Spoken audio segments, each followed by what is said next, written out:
Hey guys, welcome back to my channel. My name is Caitlin Gabro, and today we are making stuffed potatoes. Technically, these recipes are from the Supercookery book, kind of and kind of not. I came across a page with 6 different types of stuffed potatoes, and instead of like completely following their recipe because they seem like more of a trial and error type of situation, I just don't want to do that. I pretty much just used the Supercookery recipes as a reference or starting point, and then I found many different other similar recipes online and just ended up smushing them all together, creating kind of a new recipe.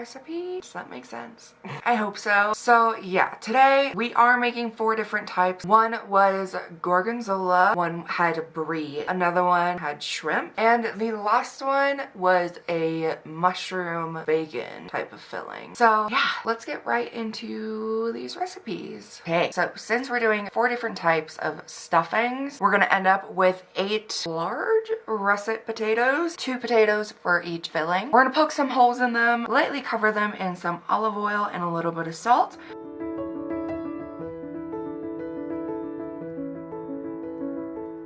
And we're gonna bake or roast those for an hour and a half at 375 degrees or until they're nice and soft when you poke them with a knife or fork. Also, we rotated our potatoes halfway through their cooking process. So while those are baking, we're gonna get started on the prep for the fillings. We're gonna start off with the shrimp potato prep. Let's call that potato number 1. We're gonna defrost about a half a pound of shrimp, frozen shrimp, and then we're gonna get rid of those tails. Then we're dicing up 1 whole bunch of green onions.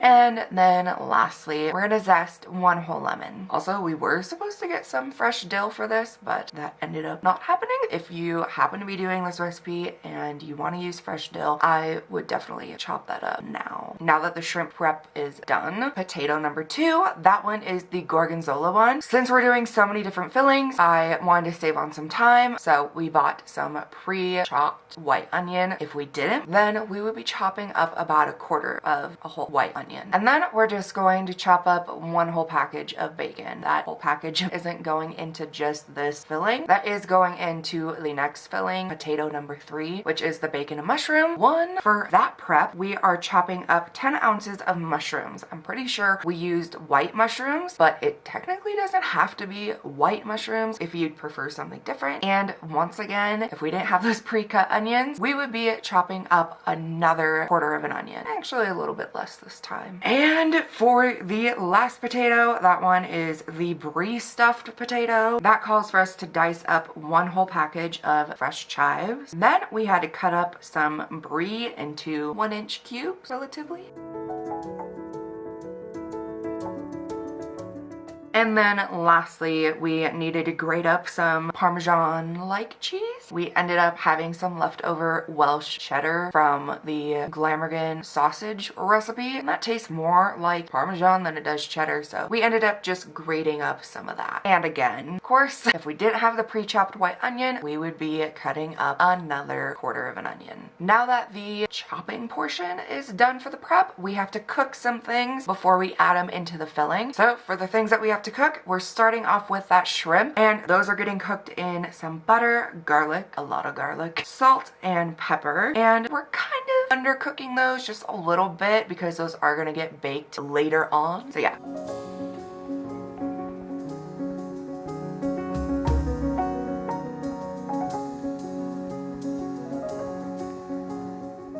And once the shrimp look nice, we are going to let those cool for a second and give those a nice rough chop. Next, we have to cook all the bacon. So we're cooking all the bacon. Most of our fat, our bacon fat, is staying in that one pan, but we are pouring some, probably about a little bit less than 1/4 cup, into another pan, and we're gonna use that in a bit, but we're just gonna let that sit off to the side for now. Once we had our bacon bits, we're gonna use the majority of that fat to cook our mushrooms, and of course, some garlic, salt, and pepper. We did end up using too much fat. We did have to drain those when they were done. I'd pour some out if you are making this.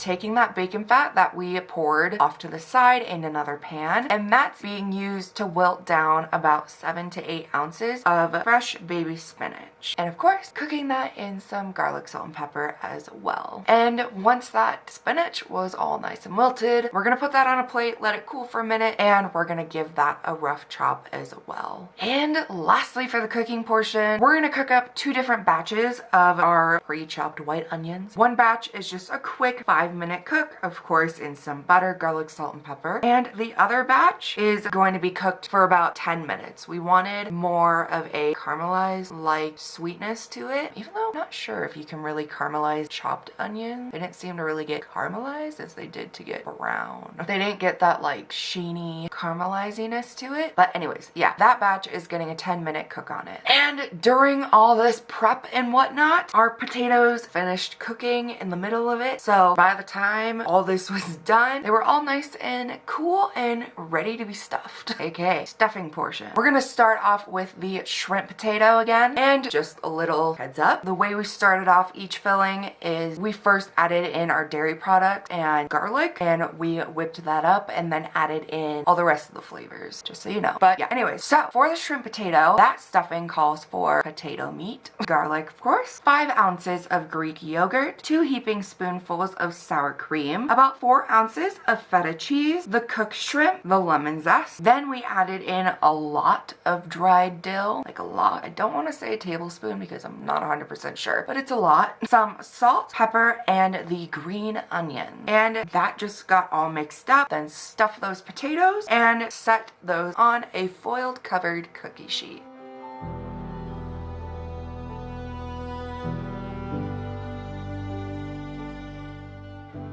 Now for potato number 2, the gorgonzola one. That of course calls for potato insides, heavy whipping cream, maybe about 1/4 cup, around 2 to 3 ounces of gorgonzola. I would actually do around 2 ounces because the stuff is strong, really strong. Then we added in a dollop of sour cream, a smaller amount of garlic, the 5-minute cooked white onion, the cooked spinach, a nice handful of our bacon bits, and salt and pepper. And of course that gets mixed, stuffed, and set off onto the cookie sheet. Third filling, the mushroom and bacon one, of course, starts off with potato insides, a 1/3 stick of softened salted butter, a 1/2 block of cream cheese. I would actually add it in a little bit more, not a whole block, but definitely more than half of it. 1 massively heaping spoonful of sour cream, a little bit of whole milk, some garlic, our cooked mushrooms, the rest of the bacon, some raw white pre-cut onions, and salt and pepper. And of course, mix stuff in place.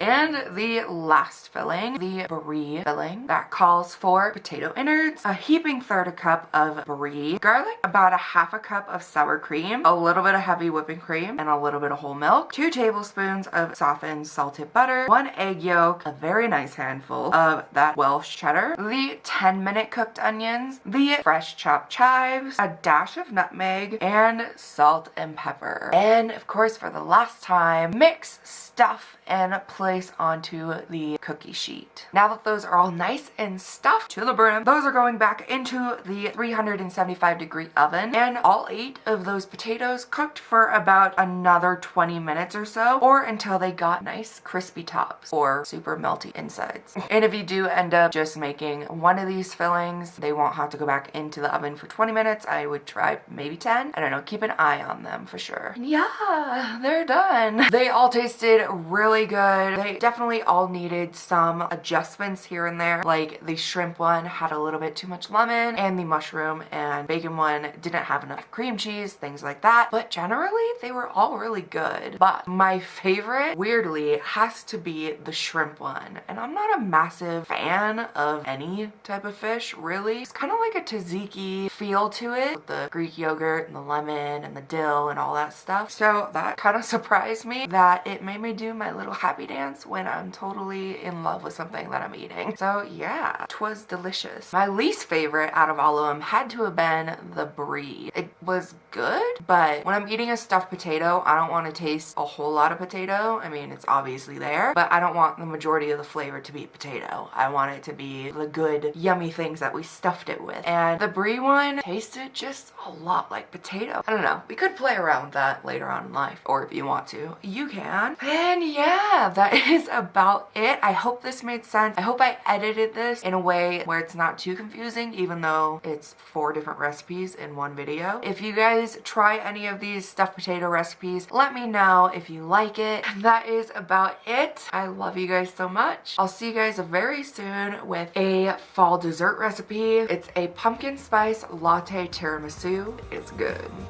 Yeah. Bye.